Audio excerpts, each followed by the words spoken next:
মনু আছিল এক কাঠুরে। হে সুন্দরবনে যাইয়া কাঠ কাটত। একদিন কাঠ কাটার সময় হঠাৎ করিয়া তার কুড়ালটা পড়ে গেল পাশের পুকুরে। কুড়ালটাই আছিল তার একমাত্র সম্বল। মনু পুকুর পাড়ে বইয়া বইয়া কান্দাকাটি করতে লাগলো। হঠাৎ পুকুর হইতে এক জলপরি উঠে আসলো। হে মনুরে জিগাইল, কান্দকা বেডা। মনু কইল, আমার কুড়াল হারাই গেছে। জলপরি পুকুরের তলা হইতে একটা স্বর্ণের কুড়াল আইনা বলল, এইটা কি তোর কুড়াল? মনু কইল, না না। তারপর জলপরি একটা রূপার কুড়াল নিয়ে আইলো। মনু কইল, এটাও না। শেষমেশ জলপরি লই আইল মনুর ভাঙ্গাচুরা সেই পুরানো কুড়াল। মনু কইল, হয় ঠিক আছে, এটাই আমার কুড়াল। জলপরি মনুর সততা দেখে মুগ্ধ হইয়া গেল। হে মনুরে ৩টা কুড়ালি দিয়ে দিল।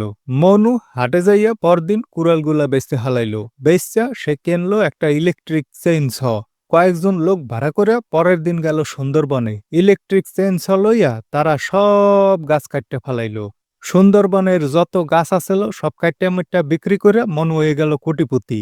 এরপর হে চলে গেল দুবাই। অন্যদিকে সুন্দরবনের সব গাছ উজাড় হইয়া গেছে দেখা রাজ্য জুড়ে শুরু হইল তোলপাড়। রাজার লোকেরা তদন্ত করতে আইলো। আইয়া দেখে বনে আর একটা গাছও নাই, শুধু মাঝখানে একটা পুকুর, আর এই পুকুরের ভেতরে ভাসতে আছে জলপরি। হেরা জলপরিরে ধরে লয়ে গেল।